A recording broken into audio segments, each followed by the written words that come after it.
Ինչ նմանություններ եւ ինչ տարբերություններ կան պարտատոմսերի հետ։ Միակ սխալ տարբերակը դա ոչինչ չանելն է, այդ ժամանակ ձեր հարստությունը նվազում է։ Շատ հետաքրքիր գործիքներ կան, դրանք փոխարկելի պարտատոմսերն են։ Եթե մարդը այսօր շահաբաժին չի ստանում, իր բաժնետոմսի գինն է համապատասխան ձևով աճում։ Բարև ձեզ, բարի գալուստ մեր YouTube-յան ալիք։ Այսօր մենք խոսանք ֆինանսական կառավարման մասին։ Մի մոռացեք բաժանորդագրվել մեր ալիքին, որովհետև մենք վարում ենք մի քանի շարք կրթական, աշխատանքային օրենսգրքի վերաբերյալ եւս ունենք հետաքրքիր բավական հաղորդաշար,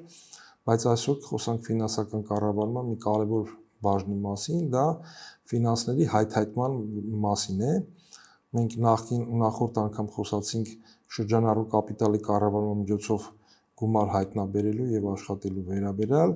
այսօր կփորձենք հայթայթել երկարաժամկետ ֆինանսավորման աղբյուրներ, ինչպիսիք են սեփական կապիտալը կամ երկարաժամկետ եւ միջնաժամկետ պարտավորությունները։ Կարևոր չափանիշներից մեկը ֆինանսական պարտավորությունների ստանձնելու ժամանակ հանդիսանում է նրանց ծախսը, ինքնարժեքը, որոնք մենք սովորաբար հայտնում ենք որպես ֆինանսավորման տոկոս։ Նրանց տևողությունը, օրինակ, եթե ունենաք կարճ լավ հետաքրքիր տոկոսադրույքներով վարկավորում, բայց նա լինի կարճաժամկետ, բայց ձեր պրոյեկտը երկարաժամկետ է, ապա ամենայն հավանականությամբ դուք նրանից չեք օգտվի։ Ժամկետային կառուցվածքն է հետաքրքիր եւ իհարկե ամենակարևոր չափանիշներից մեկը դա ֆինանսական լծակն է, որովհետեւ նա փոխում է ընկերության ֆինանսական ռիսկայնությունը, ինչը շատ կարևոր է ներդրողների համար։ Եվ ամենավերջում իհարկե պետք է հաշվի առնել հասանելիությունը։ Արդյոք բոլոր այդ չափանիշներով ստուգելուց հետո հարմար է ձեզ այդ ֆինանսական աղբյուրը թե ոչ, նա պետք է վերջիվերջո հասանելի ձեզ լինի։ Այժմ շատ հակիրճ ներկայացնեմ ֆինանսական պարտավորությունները, երկարաժամկետ պարտավորությունները, որոնք որ շատ հաճախ հանդիպում են մեր շուկայում, դա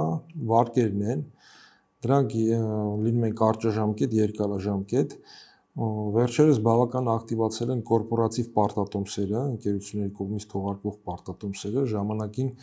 շուկայում առկային միայն հիմնականում պետական եւ կենտրոնական բանկի կողմից թողարկվող պարտատոմսերը։ Շատ հետաքրքիր գործիքներ կան, դրանք փոխարկելի պարտատոմսերն են, առայժմ մեր մոտ, ինչքան գիտեմ, ակտիվ շրջանառության մեջ չկան, բայց դրանք պարտատոմսեր են, որոնք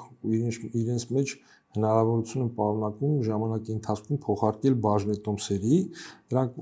ըստ էության պարտքի եւ սեփական կապիտալի հիբրիդներ են։ Շատ հետաքրքիր ֆինանսավորման ձև է հանդիսանում նաեւ վարձակալությունը, ըստ էության դա պարտքով ռեսուրսի օգտագործում է եւ եւս հանդիսանում է պարտքային ֆինանսավորում։ Կան եւս տարբեր միջազգային եւ այլ արտոնյալ պարտավորությունների տեսակներ, որոնք ըստ էության մեզ այս պահին այդքան էլ կարեւոր չեն։ Մեր տարածված գործիքները այս պահին պարտատոմսերն են, վարկերը, կարճաժամկետ եւ երկարաժամկետ։ Հուսով եմ ժամանակի ընթացքում Հայաստանում կակտիվանան նաեւ այդ պարտքի եւ կապիտալի հիբրիդները։ Ինչ ռիսկեր կան պարտքերի հետ։ Պարտքերի ստանձնելու հետ հիմնականում կա երկու ռիսկ։ Դա պարտքի չվերադարձման ռիսկն է եւ տոկոսների սպասարկելու անկարողության ռիսկն է։ Այդ ցուցանիշները շատ կարեւոր է հաշվի առնել, քանի որ ֆինանսական պարտավորությունը ստանձնելուց հետո նրան չկատարելը կարող է առաջացնել սնանկության եւ արտաքին միջամտության ռիսկեր, որոնք ոչ մի բիզնեսին ցանկալի չեն։ Երկարաժամկետ ֆինանսավորման հաջորդ աղբյուրը դա սեփական կապիտալն է, երբ որ դուք պարտք եք ստանձնում ոչ թե վարկատուներից, փոխատուներից, այլ ըստ էության միջոցներ եք ներգրավում բաժնետերերից, սեփականատերերից։ Դրանք հիմնականում մեզ ծանոթ են բաժնետոմսերի կամ ՍՊ-ների դեպքում փայամասնակցության ձևով։ Այստեղ էլ օրենսդրությունը եւ միջազգային փորձը նախատեսում են եւս տարբեր գրավչություն եւ տարբեր տոկոսադրույքներ ունեցող ֆինանսական գործիքներ, սեփական կապիտալի գործիքներ, ինչպիսիք են արտոնյալ բաժնետոմսերը, արտոնյալ բաժնետոմսերը իրենց հերթին լինում են կուտակային եւ ոչ կուտակային, իրենց առանձնահատկությունը սովորական բաժնետոմսերից կայանում է նրանում, որ իրենց դիմաց շահաբաժիններ հիմնականում պետք է միշտ վճարվեն եւ իրանք սովորաբար վճարում են հաստատուն դրույքով։ Եթե սովորական մեր իմացած բաժնետոմսերի դիմաց դուք շահույթի ստանում եք ձեր փայամասնակցության տոկոսին համամասնորեն, ապա արտոնյալ կուտակային բաժնետոմսի դիմաց դուք ստանում եք հաստատուն կամ հաստատուն տոկոսադրույքով սահմանված շահաբաժին։ Տարբերությունը իհարկե պարզ է, որ ավելի կայուն է, ավելի հաստատուն է այդ եկամուտը, իսկ ինչով ենք տուժում, ինչով են զիջում արտոնյալ բաժնետոմսերի տերերը սովորական բաժնետոմսերի տերերին, հիմնական տարբերությունն է, որ նրանք կառավարմանը լիարժեք չեն կարող մասնակցեն եւ իրենք ժողովին, բաժնետերի ժողովին քվեարկելու իրավունք ըստ էության չունեն, որոշակի բացառիկ դեպքերում են ստանում քվեարկելու իրավունք։ Իհարկե վերջերս սեփական կապիտալի նոր գործիքներ կան, գործիքներ չեն, նույն գործիքներ են, բայց տեսակն է մի քիչ ուրիշ,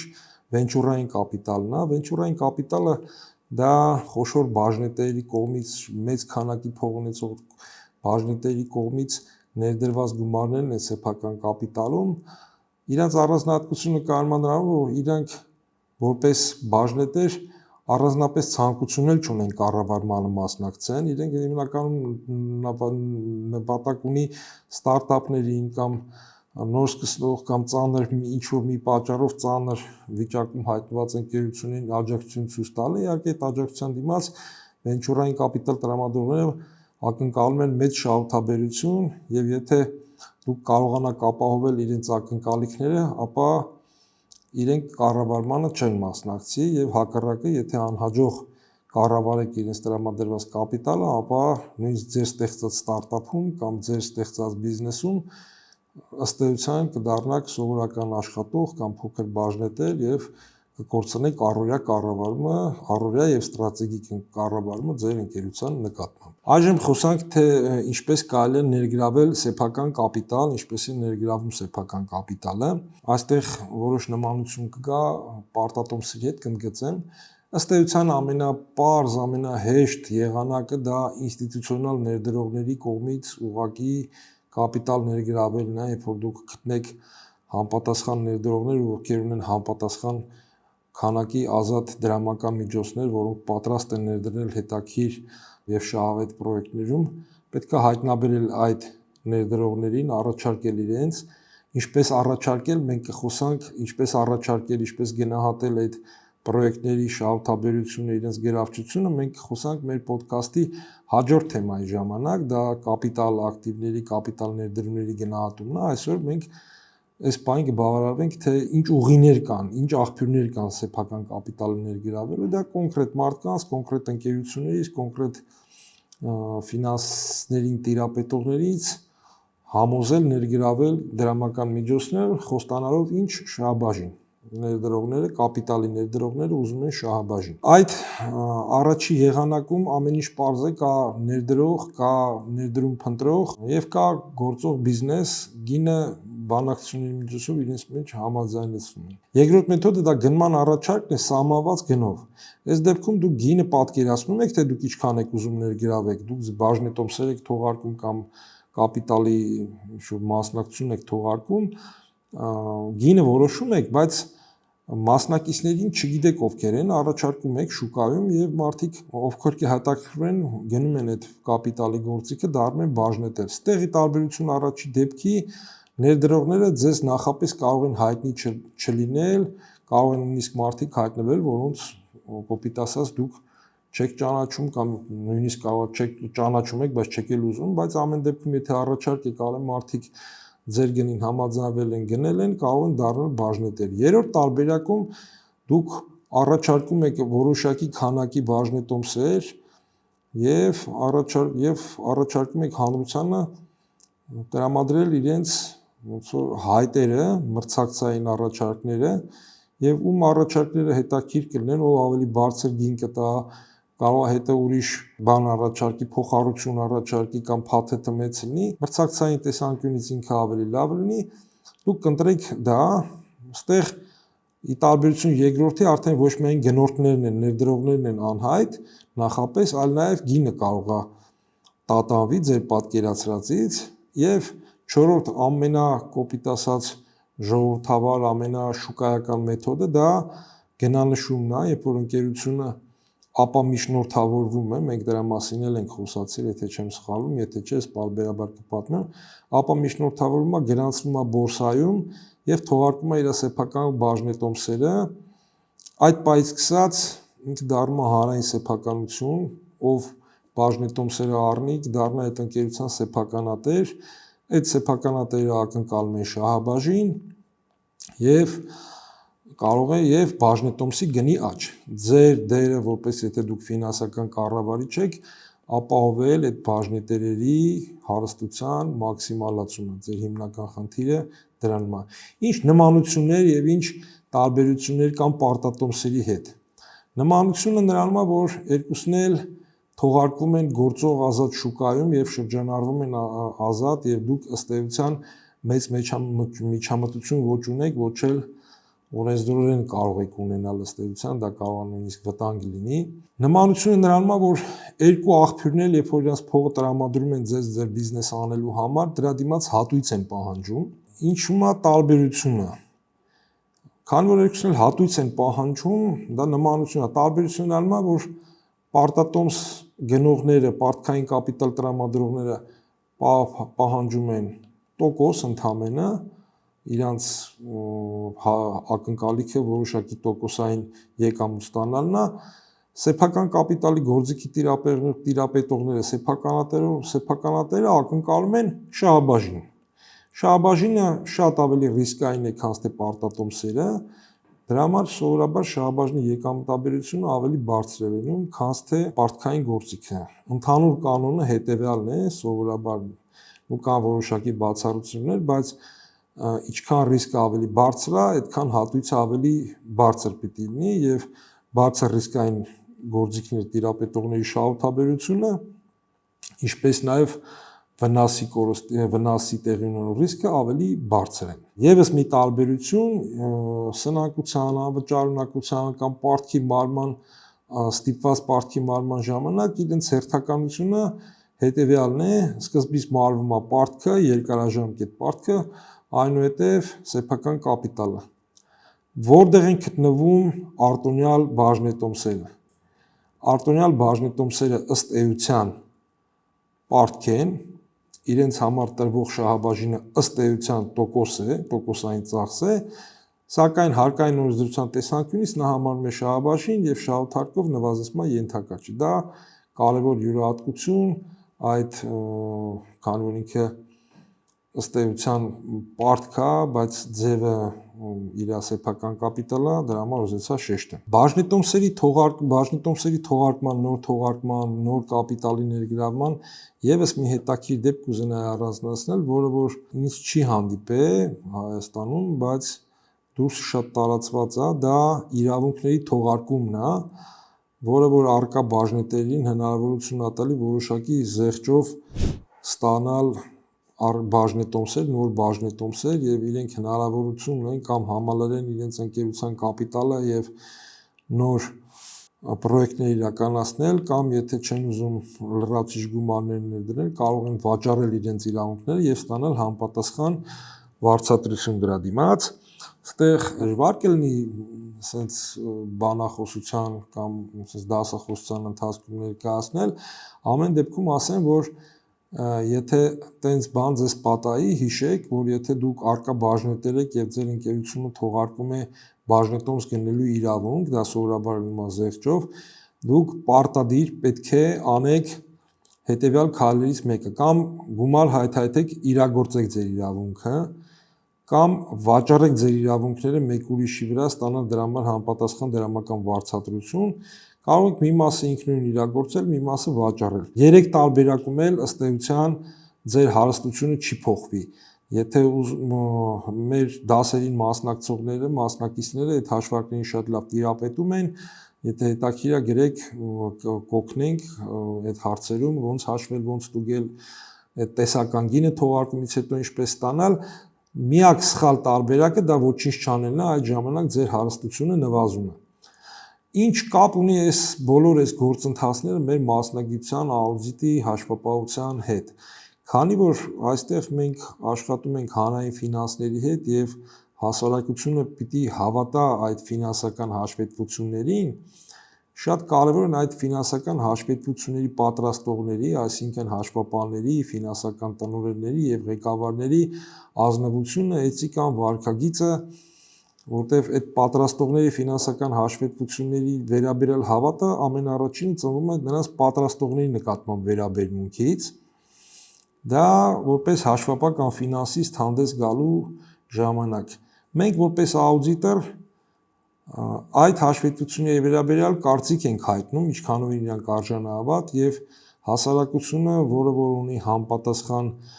ցանկություն գնելու բաժնետոմսեր կամ պարտատոմսեր, միևնույն է, իրենց պետք է ֆինանսական հաշվետվություններ, այդ հաշվետվությունները կարդալուց առաջ պետք է ընթերցի եզրակացությունը եւ հասկանա որքանով է արժանահավատ կամ որ հոդվածների վերաբերյալ չկա համապատասխան հաստատում, որպեսզի նոր կատարի իր վերլուծությունները։ Ամեն դեպքում շատ կարևոր է հաշվապահի դերը այս գործընթացում, ընդհանուր առմամբ ֆինանս տրամադրողի եւ այդ ֆինանսը փնտրողի միջև, սկսած պատրաստելուց մինչև հավաստիացումը։ Մի կարևոր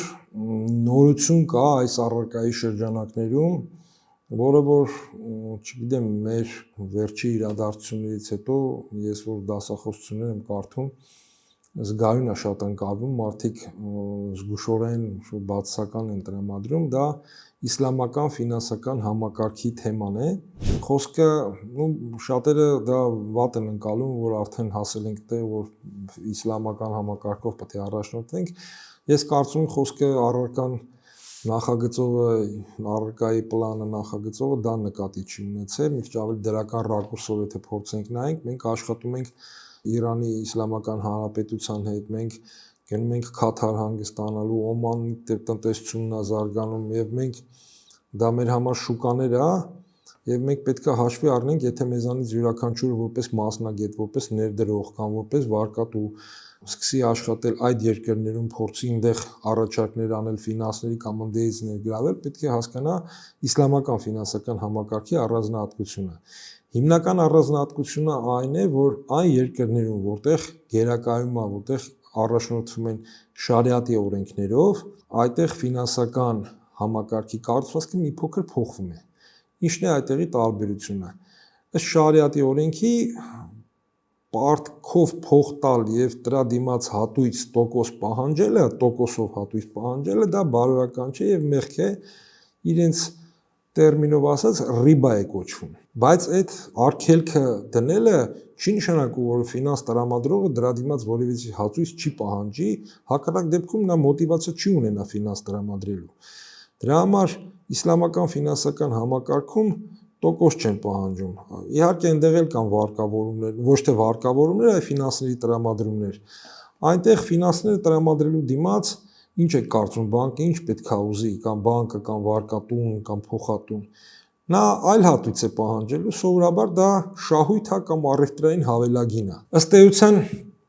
դրանց միջև կասեք տարբերություն չկա, բայց կա որոշակի տարբերություն կա, կընդգծենք այդ տարբերությունը։ Մի բան էլ ասեմ, որ